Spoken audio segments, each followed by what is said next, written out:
In the heart of the Arendor Empire, where crystal towers shimmered under twin suns, Princess Leora walked alone along the palace balconies. The wind carried the scent of blooming silver flowers, but it could not touch the coldness that clung to her heart. Many called her proud, even cruel. Noble families sent suitors from distant planets and neighboring systems offering wealth, titles, and alliances, but she rejected them all. Every single one. To outsiders, it seemed impossible. Why would the most intelligent, beautiful, and respected princess in the galaxy turn away every offer of marriage? But those who knew her even slightly understood that Leora's walls were built from more than pride. They were forged from caution, loss, and the sharp sting of betrayal. From her tower window, Leora could see the Grand Plaza below, filled with alien citizens and visiting dignitaries. Their voices echoed a mixture of admiration and fear. She had learned early in life that showing weakness was dangerous.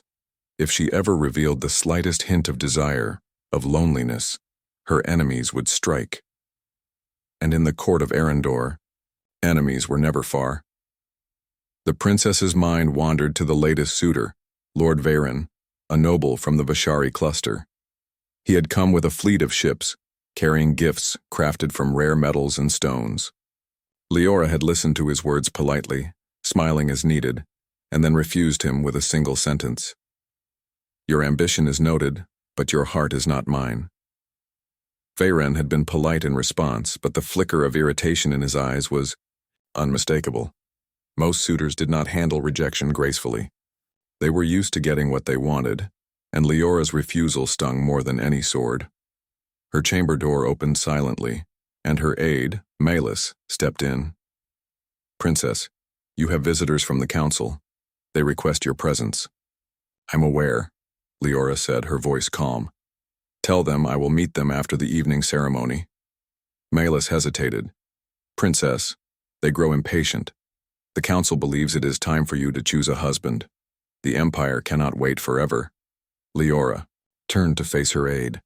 Her eyes were like polished obsidian, dark and unyielding. "Malus, I am not a prize to be chosen. I will marry when I find someone who deserves my heart. Until then, the Empire will wait." Malus sighed, bowing. She knew arguing was useless. Leora's decisions were final, even if they frustrated the council and angered alien nobles from distant stars. That evening, the palace glittered with lights from floating crystal lanterns. Nobles gathered in colorful robes, their laughter and chatter filling the grand hall. Leora sat on her throne at the far end, her posture straight, her expression serene yet distant. She observed the crowd carefully, noting the subtle gestures, the hidden glances, the rivalries. Every court meeting was a test, and she refused to be unprepared. One by one, suitors approached, bowing deeply and speaking with practiced charm. Some offered gifts, others promised alliances, and a few attempted flattery that bordered on desperation. Each time, Leora listened patiently, smiled faintly, and rejected them. There was no malice in her refusals, only quiet certainty. By the time the last suitor had left, the hall was buzzing with whispers. "She is cold as the ice fields of Drenar. No one can reach her heart. Perhaps the princess fears love itself." Leora ignored them all. She had long since learned that rumors were useless distractions. What mattered was truth, and her truth was that she would never marry for convenience or politics. Not now, not ever. Later that night, she retreated to the palace gardens. The twin moons bathed the silver petals in pale light, and the soft hum of distant machines created a calm symphony. Leora walked slowly along the marble paths, her mind wandering to a question she rarely allowed herself. Could anyone truly understand me? Her life had been one of observation and careful calculation. She had studied alien cultures, histories of distant planets, and the politics of the Arendor Empire. Yet she had never met anyone who had touched her heart. She remembered the laughter of childhood friends, the betrayals of teachers who had sought her downfall, and the fleeting warmth of her mother's smile. But these memories were fragile, fading, leaving behind the wall she had built around herself. A faint noise caught her attention, a soft tapping near the garden gate. She paused, listening. The gate opened slowly, revealing a figure in simple clothing. Leora tensed, alert. Few people dared enter the royal gardens without permission. "I apologize for disturbing you, Princess," the figure said. His voice was calm, steady, yet carried an unfamiliar accent. "I am Captain Elias, from a human delegation. I come as a guest, not as a suitor." Leora raised an eyebrow. Humans were rare in this part of the galaxy. They were known for their curiosity, ingenuity, and unpredictability. Most alien nobles considered them reckless and unsuitable for royal alliances. She studied him carefully. He did not bow deeply, did not offer gifts, and his eyes met hers directly, without flattery or fear. "Humans are unusual guests," Leora said, her voice even. "Why are you here?" "To observe, to learn, and perhaps to speak with you," Elias replied. "I bring no demands. I seek no favors. I only hope for a conversation." Leora was surprised. Most suitors, even cautious diplomats, began with requests for marriage, promises, or gifts. This human approached her differently. There was honesty in his gaze, something she had not seen in centuries of courtly games. "Very well," she said, motioning for him to walk with her. "But know this, Captain Elias, I have rejected all who came before you. I do not intend to change that." He nodded, understanding, yet he did not seem discouraged. "I am aware, Princess. I do not ask for anything more than a chance to speak. If you wish, you may refuse me later." As they walked among the silver flowers, Leora noticed his eyes scanning the gardens, not for strategy or weaknesses, but with genuine curiosity. Humans were known for their adaptability, but this was different. Elias seemed aware of the world around him, as if every detail mattered. They spoke of many things: the stars, the politics of the Empire, the rare flora of Arendor, and the customs of distant worlds. Elias asked questions that made Leora think, not just respond. He did not attempt to impress her with knowledge or wealth. He simply engaged, and for the first time in a long while, Leora found herself relaxing. The night deepened, and the twin moons hung low in the sky. Leora realized she had spoken more openly than she had in years. She had shared thoughts, fears, and opinions without carefully guarding her words. She had tested him, yet Elias did not flinch, judge, or try to manipulate her. He simply listened. When the night ended, Leora returned to her chamber, a strange warmth lingering in her chest. She did not know if she liked Elias or trusted him fully, but she knew one thing: he was different. He was not like the suitors who had come before. He had not bowed, flattered, or sought to control her. He had broken a small crack in her stone walls, and that was more than any alien noble had done. As she lay in her bed, staring at the ceiling of her chamber, Leora allowed herself a thought she had not dared to consider in years. Perhaps there is someone worth my heart. Perhaps he is human. And for the first time, the princess who had rejected every suitor felt a flicker of curiosity, a spark of something she had long thought impossible: hope. The morning sun rose over the crystal towers of Arendor, spilling golden light across the palace gardens. Princess Leora stood on her balcony, overlooking the bustling city below. Merchants and nobles moved through the streets, their voices carrying a mixture of business and gossip. Despite the beauty of the day, Leora's thoughts were not on the palace or the people. They were on the human who had arrived the night before, Captain Elias. The name lingered in her mind like a quiet echo. He was unlike any visitor she had ever received. No bowing, no flattery, no extravagant gifts, only honesty, curiosity, and patience. She found herself recalling their conversation from the night before, wondering what motivated a human to speak so openly in a court filled with hidden agendas and constant scrutiny. Her reflection was interrupted by the arrival of Malus, her loyal aide. "Princess," Malus said, bowing lightly, "the council prepares to meet Captain Elias formally.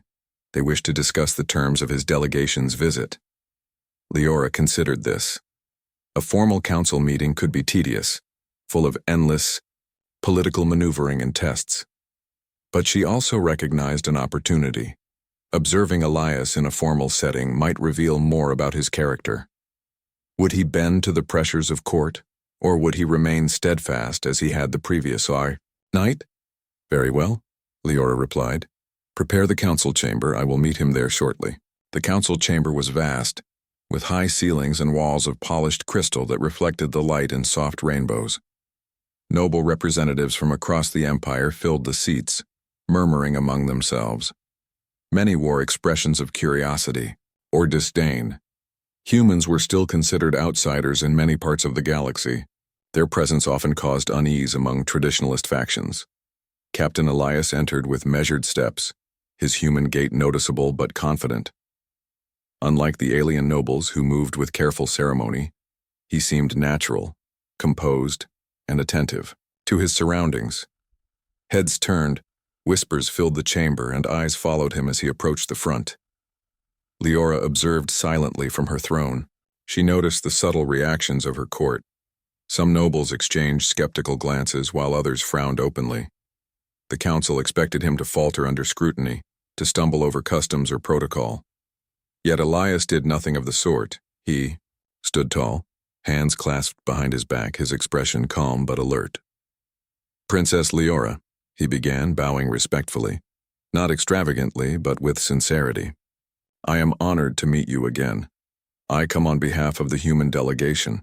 Our purpose is peace, understanding, and cooperation. We do not seek to interfere with your empire.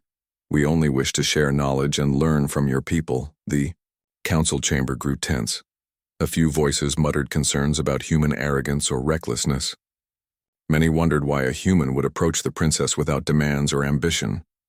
Leora spoke, her voice steady and measured. Captain Elias, the Empire welcomes guests. But you must understand our customs and traditions. You will be tested. We do not extend trust lightly. Elias inclined his head. I am aware, Princess. I do not expect trust immediately. I only ask for a chance to earn it. The council session began.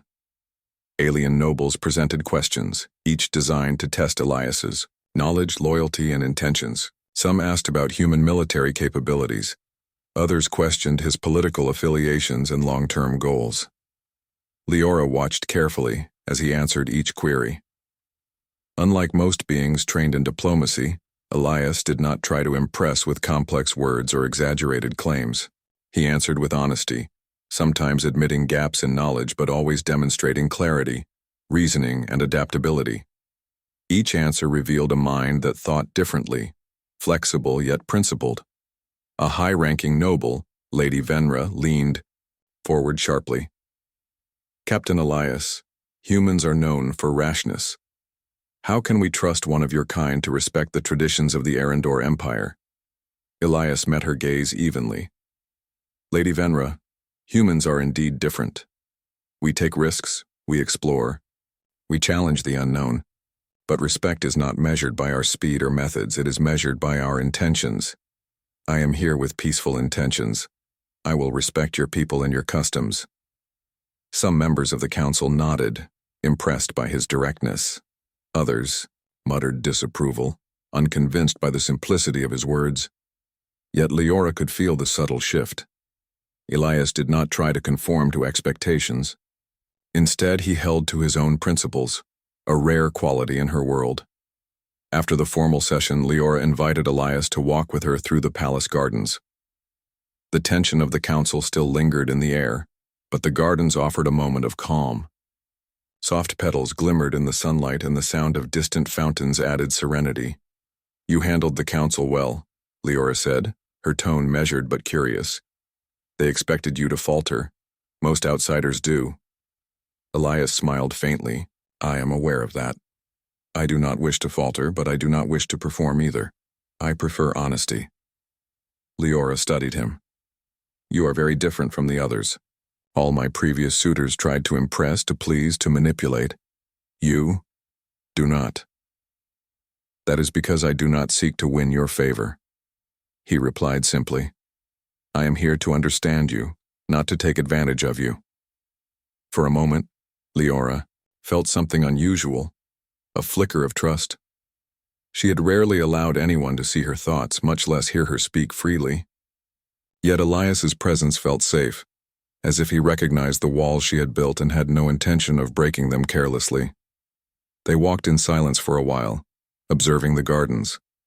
Elias noticed the rare silver flowers blooming along the paths and commented on their resilience, surviving even in harsh conditions. Leora found herself appreciating his perspective, the way he saw beauty and strength where others only saw fragility. "Humans are strange," she said after a pause. "Your people do not always follow rules or hierarchy, yet there is courage in that and sometimes wisdom. I am not used to such honesty." Elias looked at her, his expression calm. "Perhaps honesty is simple, but it is rare. Many fear it. I choose it because I respect what is real, not what is convenient." Leora considered his words. They were simple, but they carried a weight that no flattery or clever argument could match. She realized that, for the first time in her life, someone had approached her without agenda, without expectation. The days passed and Elias's presence in the palace continued to challenge her assumptions. He asked questions about the Empire's history, about her people, and about her own life. Leora spoke cautiously at first, but gradually she found herself sharing memories and thoughts she had never voiced to anyone. One afternoon they visited the city markets. Elias observed the bustling crowds with curiosity, interacting politely with merchants and citizens. Leora noticed how the people responded to him, not with fear or caution, but with mild fascination. He treated everyone with respect regardless of status or origin. "You see," he said quietly as they walked among the market stalls, "people are the same no matter the planet. They want to be heard, to be seen, to matter. A leader who understands this will always be strong." Leora's eyes softened. She had spent her life studying politics and power, but his words reminded her that leadership was more than strategy. It was about empathy and trust. That evening, as the twin moons rose, Leora found herself thinking not of the next suitor, but of the human who had entered her life. She had spent so long guarding her heart, yet she could not deny the curiosity growing within her. She did not know if she liked him, trusted him fully, or feared what might come. But she knew this: Captain Elias was different. And in a world where every action was measured, every word calculated, his presence was a quiet rebellion. A human who refused to follow the rules, yet commanded respect simply by being true to himself. As she lay in her chamber that night, Leora allowed herself a thought she had never permitted before. Perhaps the walls I built around my heart are not impenetrable. Perhaps someone human could reach them. For the first time in years, the princess felt a spark of something she had long thought impossible: hope, curiosity, and the faintest stirrings of trust. Days passed in the Arendor Palace, each filled with routines, lessons, and council meetings. But for Princess Leora, the presence of Captain Elias changed everything. Unlike any suitor, advisor, or diplomat she had ever known, he moved through her life without pressure, yet left traces of thought and curiosity in her mind that she could not ignore. That morning, the palace bells rang to announce an unusual event. A neighboring system had reported a rebel faction moving toward the Empire's border. The council immediately convened, and Leora, as heir, was expected to participate. Usually these meetings were tense, full of arguments and threats, but today felt different. "Princess Leora," Malus said, handing her a report. "The rebels have taken control of a border station. The council wants to discuss strategy." "I will attend," Leora replied, scanning the report. Her sharp mind absorbed the details: troop movements, supply routes, and the locations of civilians. Every piece of information was crucial. Elias, who had accompanied her to the council, leaned slightly toward her. "If I may," he whispered, "I have experience observing conflicts, though not in your empire. Perhaps I can offer some insight. Leora studied him for a moment. She had grown used to the careful calculations and predictions of her advisors, but Elias's perspective was different. He looked at the problem not just as a tactical puzzle, but as a matter involving people. The soldiers, the civilians, the rebels themselves. Very well, she said, her voice calm but commanding. Speak when the council asks for recommendations. The council chamber was charged with tension. Aliens of different species debated, shouted, and pointed at maps, each defending their approach. Most wanted immediate military action, swift, decisive, and without consideration for the civilians caught in the crossfire. Elias stood calmly, listening first. When the council paused to seek alternatives, he stepped forward. If I may, he said, a direct attack may succeed, but it risks civilian lives. I suggest a diversion, combined with negotiations to isolate the rebels. It may take longer, but it reduces casualties and strengthens the Empire's reputation for justice and wisdom. Gasps echoed through the chamber. Some nobles whispered, indignantly, while others studied him with curiosity. The suggestion was unlike anything offered before. Leora's eyes met his briefly. There was confidence in his words, not arrogance, but certainty grounded in reason. She gave a subtle nod, signaling her agreement. The council deliberated, hesitant at first, but as the discussion continued, many began to see the value in Elias's approach. He did not push for recognition, nor did he argue aggressively. He simply presented ideas and explained their benefits. By the end, the council reluctantly approved a strategy that combined measured action with negotiation, an approach influenced largely by the human's perspective. After the council, Leora and Elias walked through the gardens again, this time in quiet conversation. You have a way of thinking that is unusual, Leora said, her tone a mixture of curiosity and respect. Most outsiders would try to impress or dominate the council. You do neither. Elias shrugged.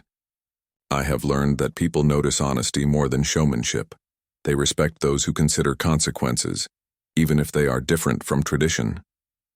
Leora considered this. Her world was built on appearances and status. Nobles measured success by power, wealth, and alliances. Yet Elias demonstrated that intelligence, empathy, and courage could be just as influential. You are human, she said slowly, yet you see what many of us, even those born here, fail to notice. It is remarkable. Elias smiled faintly. Perhaps, or perhaps it is simply a different way of thinking. Not better, not worse, just different. For the first time, Leora did not feel compelled to hide her admiration. She walked beside him in silence, letting the moment linger. There was something comforting in his presence, a quiet strength that did not demand attention but inspired trust. That evening, the palace received news that the rebel faction had made a sudden move toward a nearby settlement. Panic rippled through the Empire's communications. Leora convened her advisors and Elias immediately. This is urgent, one counselor said. We must send our forces at once. Delay is unacceptable. Elias raised a hand. We should not rush blindly. If we act without strategy, we risk harming civilians and strengthening the rebels' influence. We need to understand their movements, predict their decisions, and prepare a response that minimizes damage. Leora studied him, weighing the wisdom in his words.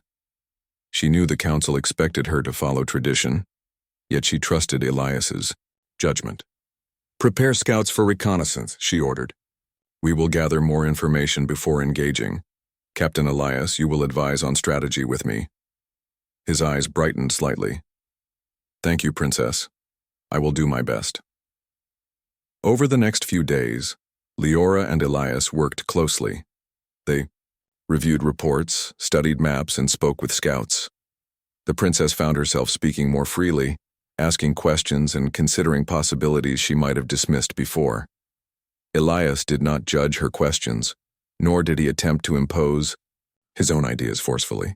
Instead, he guided, explained, and encouraged critical thinking. In one quiet moment, while reviewing reports in the palace library, Leora looked up from the maps. Why do you care so much about our people, Elias? You do not owe us anything. Why risk yourself? Elias paused, considering. Because I believe that life is valuable, no matter the planet. And because when I see courage, intelligence, and potential, like yours, I want to help it flourish, not be wasted. Leora felt a warmth she had not expected. Few had ever spoken to her this way. Few had ever seen her not just as a princess, but as a person with thoughts, fears, and potential. The walls she had built so carefully around her heart seemed to shift, just slightly, under the weight of honesty and kindness. The decisive moment came when scouts reported the rebels' location. Leora and Elias planned a careful approach. Using the terrain, small squads of loyal forces, and negotiation channels, they prepared a strategy that minimized bloodshed while isolating the rebels. When the operation began, Leora watched from the command room, her heart racing. The plan worked. Rebels surrendered, civilians remained safe, and the Empire avoided unnecessary loss.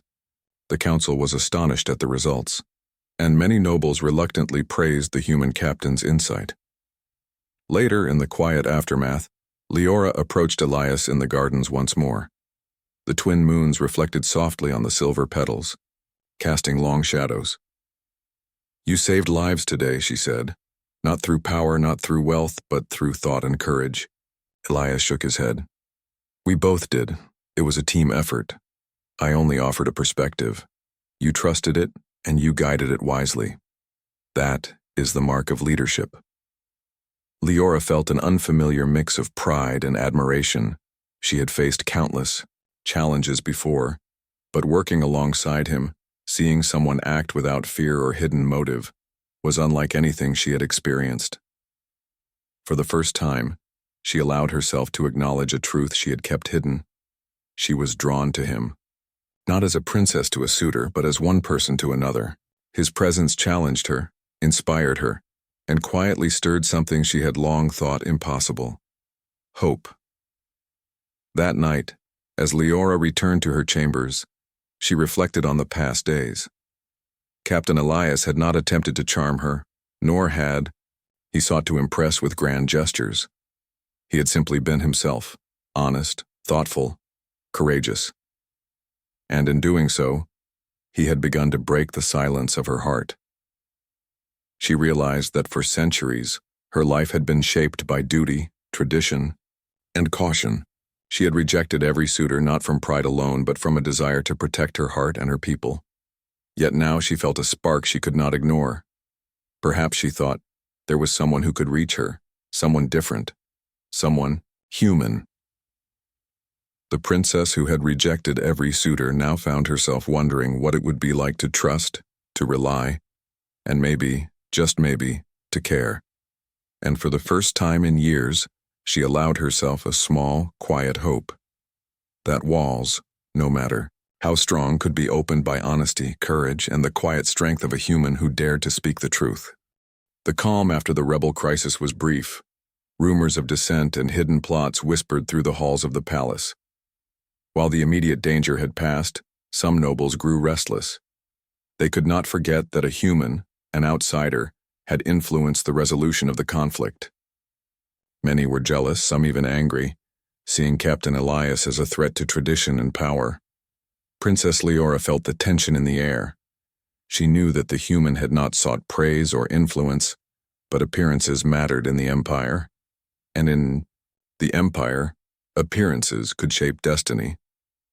One morning, Malus approached her in a quiet corridor. "Princess," she said carefully, "there are nobles who believe the Council's decision to follow Captain Elias's advice was improper. They whisper that his influence is dangerous." Leora's dark eyes narrowed. "And they may attempt to challenge him, or even discredit him publicly." Leora's jaw tightened.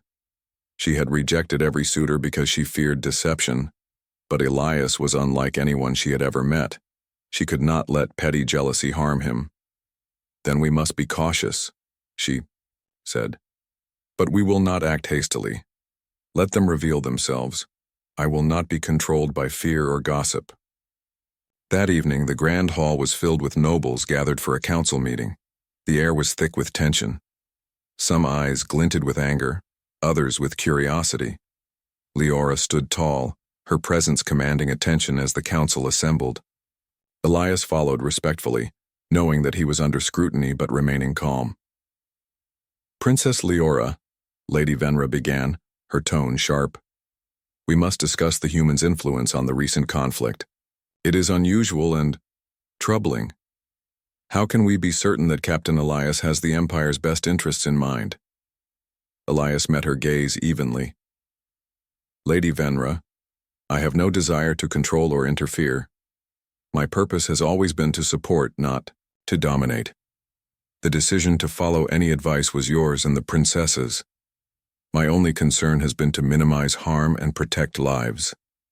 Some nobles whispered among themselves. Elias's calm honesty drew attention. Others scowled, refusing to acknowledge the simplicity and truth of his words. Leora raised her hand. The council has seen the outcome of the plan. Rebels neutralized, civilians safe, and no lives lost unnecessarily. That is the result, and it speaks louder than words. Captain Elias acted as a guide, not a ruler. Any further accusations without reason will not be tolerated. A tense silence followed. Lady Venra's expression remained cold, but several other nobles nodded in agreement. Elias had not sought praise, yet his actions had proven his value. Days later, news arrived that the rebel faction was regrouping near the outer colonies. Their numbers were small, but they had learned from the previous conflict. Leora knew that the next confrontation would be far more dangerous. The council grew anxious, proposing direct assaults and strict enforcement measures. Elias spoke again, calmly yet firmly. A direct attack could provoke them further. We must combine strategy with diplomacy. If we negotiate with those willing to surrender and isolate the more aggressive elements, we can reduce risk and maintain stability. Some council members muttered, unconvinced. But Leora's trust in him had grown. Prepare a team to implement both strategies, she commanded. Captain Elias will advise directly with me. The plan required coordination, patience, and trust in Elias's unconventional methods. Leora worked closely with him, learning to anticipate his reasoning and follow his guidance. Together, they developed a strategy that relied on careful movements, timely negotiations, and minimal force. As they prepared, the rival nobles grew bolder. One evening, during a private meeting, a counselor whispered a warning. Princess, some are plotting to discredit the human. They fear his influence. You must protect yourself or your position, and perhaps your reputation will be challenged. Leora's dark eyes flashed. I do not fear others. I trust what I see and know. Captain Elias has proven himself. If others wish to act foolishly, that is their choice. I will not abandon what is right because of envy or fear. Meanwhile, Elias continued to demonstrate his resourcefulness. During reconnaissance missions near the outer colonies, he discovered hidden supply routes and safe passages for civilians. His human perspective, combined with creative thinking, allowed them to avoid ambushes and plan effectively. Leora watched, admiration growing. She realized that courage and intelligence could manifest in ways different from tradition. The decisive confrontation came when the rebels attempted a surprise attack on a border settlement. Leora, Elias, and a team of trusted commanders coordinated a defensive plan. Small squads moved swiftly, cutting off the rebels' escape routes while negotiators sought to persuade them to surrender. The battle was tense. Rebel ships swooped through the skies, and ground forces moved with speed and precision. Yet the human strategy proved effective. Ambushes were avoided, civilians protected, and the rebels gradually lost their momentum. At the crucial moment, a squadron of rebels attempted a desperate flanking maneuver. Elias quickly directed forces to intercept using terrain and timing to their advantage. Leora marveled at his calm focus, his ability to see possibilities others overlooked. By nightfall, the rebels had been neutralized. Many surrendered, some fled, but casualties were minimal. The victory was not one of brute force, but of intelligence, strategy, and careful planning. Afterward, in the palace gardens, Leora walked beside Elias beneath the twin moons. The soft glow reflected on the silver petals, painting a serene scene after days of chaos. "You did not need to prove yourself," she said quietly. "Yet you did. And you did so without seeking glory or recognition." Elias smiled. "I do what I believe is right. Recognition is unnecessary. It is the lives protected and the peace maintained that matter." Leora considered this. She had spent her life surrounded by ceremony, politics, and calculated flattery. Yet Elias had acted purely without deception or hidden motive. For the first time, she felt free to trust completely. "Most people I have met," she said softly, "seek advantage whether through charm, power, or influence. You do not. That is remarkable." "Perhaps it is simply honesty," he replied. "Or perhaps it is the way humans sometimes choose to act when they see what is important." The princess's lips curved into a faint smile. She realized that her walls, built over years of caution and fear, had begun to crumble. Not through force, but through patience, truth, and courage. But even as they walked, the shadow of jealousy lingered. Rival nobles whispered and plotted, waiting for a chance to strike. Leora knew that Elias's presence, though valuable, made them uneasy. Some might attempt sabotage or slander, yet she felt ready to defend him, not because she was in love, not yet, but because she recognized his worth, his courage, and the integrity of his heart. That night, Leora sat in her chamber, reflecting on the events. Captain Elias had not just proven his skill and intelligence, he had changed the way she viewed loyalty, courage, and partnership. He had shown that someone from another world could understand and act with clarity, respect, and strength. For the first time, the princess allowed herself to hope, not for political advantage, not for flattery or titles, but for connection, trust, and something she had long denied herself: the possibility that her heart could be touched, carefully and respectfully, by someone truly worthy. And in the quiet glow of her chamber, she admitted a truth she had not spoken aloud in years. "Perhaps the human has reached places in my heart no one else ever could." The palace of Arendor glowed under the light of twin moons, a calm that belied the storm brewing beneath the surface. Whispers of dissent among the nobles had grown louder. Some questioned the wisdom of allowing a human so much influence, while others speculated about the princess's feelings. The council, though outwardly composed, was restless. Tradition demanded caution, and outsiders rarely earned trust so quickly. Princess Leora, however, had made her decision internally. Captain Fur. Elias had proven his courage, intelligence, and honesty time and again. He had faced the council's scrutiny without fear, guided the Empire's forces with creativity, and treated everyone, not just her, with respect. For Leora, these were more important than titles, wealth, or alliances. Yet the challenges were not over. Some nobles, unwilling to accept the human's growing reputation, plotted to discredit him. They sought to frame him as a deceiver, claiming he had manipulated events to gain influence in the Empire. One evening, during a council session, Lady Venra, the most outspoken of Elias's critics, stood suddenly. "Princess Leora," she said, her voice sharp, "we must consider the possibility that the human captain has overstepped his role. His advice, though seemingly beneficial, could mask intentions we cannot foresee. Should we not investigate?" "Oh." Hush fell over the council chamber. Many nobles exchanged glances, unsure whether to support her accusation or remain silent. Leora, seated on her throne, kept her expression calm. She had anticipated this moment and had already prepared her response. "Captain Elias has acted with honesty, transparency, and courage," she said firmly. "Every decision has been open to council scrutiny. His actions have protected lives, preserved peace, and strengthened the Empire. If anyone questions his loyalty, they must present evidence, not suspicion." Elias bowed slightly. "Princess, I require no defense beyond what you have spoken. My actions were guided by duty and principle, not ambition. The council fell, silent. Leora's voice, steady and authoritative, left no room for doubt. Slowly, murmurs of support began to emerge. Many nobles recognized the truth. The human had proven himself, and their jealousy or fear could not alter that. Despite the council's tensions, the threat of rebellion in outer colonies lingered. Reports came of small factions attempting to exploit the unrest. Leora and Elias immediately convened strategy meetings. The rebels were clever, but the combined forces of the Empire and Elias's guidance proved effective.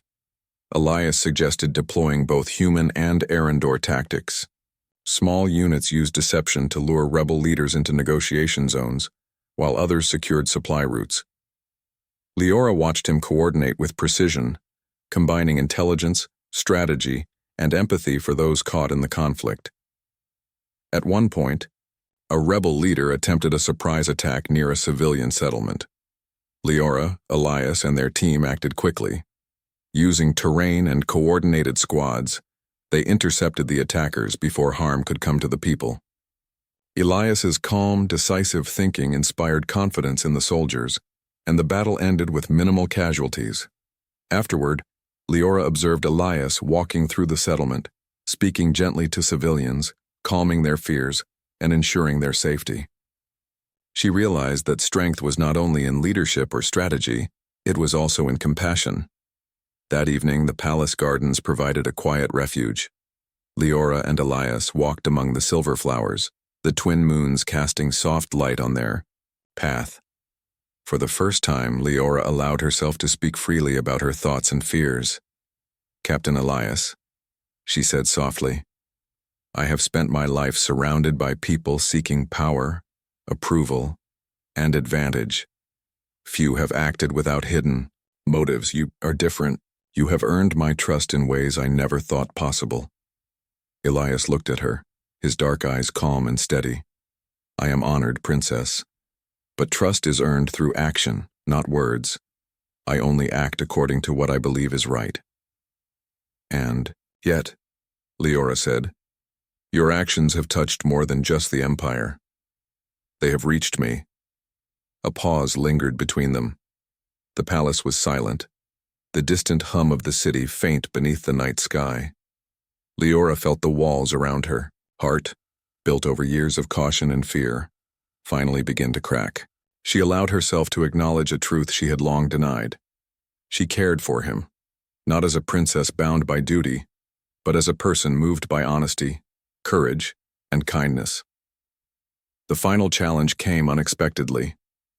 A group of rival nobles attempted to force Leora's hand, demanding that she remove Elias from his advisory role, claiming he was unfit to influence imperial decisions. The council chamber filled with tension, voices raised in anger and accusation. Leora stood, her presence commanding. "Attention. Enough," she said firmly. "Captain Elias has proven his loyalty, courage, and wisdom. Any attempts to discredit him without cause are not only unjust, they are beneath the dignity of this council." Lady Venra gasped, taken aback by Leora's authority. "Princess, you cannot ignore the warnings." "I am not ignoring warnings," Leora interrupted, her voice unwavering. "I am acknowledging truth. The human captain has acted honorably with integrity and skill. That is the truth, and it will not be twisted by jealousy or fear." The chamber fell silent. Even the most stubborn nobles could not deny the evidence. Elias's actions had saved lives, preserved peace, and earned the respect of both soldiers and citizens. Later in private, Leora and Elias discussed the future. "The council may not fully accept us," Elias said, "but we have done what is right. That is more important than appearances." Leora nodded. "Yes. You have shown me that courage, honesty, and integrity can change more than tradition ever could. I am grateful for you, Elias." He looked at her quietly. "And I am honored to serve and to walk beside you, not as a suitor, but as a partner in whatever challenges may come." For the first time, Leora allowed herself to smile openly. She realized that she did not need to fear love or trust. Walls could protect the heart, but courage, honesty, and shared purpose could open it. The Empire soon celebrated the resolution of the rebel threat. Citizens hailed Leora and her council for their leadership. Among them, whispers of admiration for the human captain spread, not as a suitor seeking power, but as someone who had changed the Empire through honesty, courage, and intelligence. At a grand ceremony, Leora addressed her people. The events of these weeks have shown that leadership is not measured by status, rank, or origin. It is measured by courage, wisdom, and integrity. Captain Elias has demonstrated these qualities, not for recognition, but for the good of all. Let this be a reminder. Strength can come from the most unexpected places. The crowd erupted in applause, and even skeptical nobles could not ignore the truth. Elias had proven that a human, an outsider, could inspire trust, respect, and hope across the Empire. That night, Leora and Elias returned to the gardens, walking beneath the twin moons. The air was quiet, filled with the gentle fragrance of silver flowers. Leora spoke softly, her voice carrying the weight of her heart. "You have changed my world, Elias. Not through force, not through wealth or influence, but through your honesty, courage, and care. You have reached parts of my heart I thought were lost forever." Elias stopped and looked at her, his expression steady. "I only acted as I believe any person should, honestly, with integrity, and with respect for those around me. The rest is your choice, Princess." Leora felt a warmth she had long denied herself. For centuries she had rejected suitors, protecting her heart and her people. Yet here was someone who had broken through her walls not with power or flattery, but with truth and courage. "I choose," she said, taking a careful step closer, "to trust you, to walk beside you, not as a princess and a foreign captain, but as two people who respect and care for each other." Elias's eyes softened. "And I choose the same, Princess. Whatever challenges come, we face them together." The twin moons reflected on the silver petals, and for the first time in years, Princess Leora felt truly free. The walls around her, heart once unyielding, had crumbled, not through force or manipulation, but through honesty, courage, and shared purpose. Across the Empire, whispers spread, the princess who rejected every suitor, until a human touched her heart. And in that quiet moment, beneath the glow of twin moons, a human and a princess stood together, a living testament that courage, integrity, and trust could bridge worlds, and that even the strongest walls could be broken by the right heart.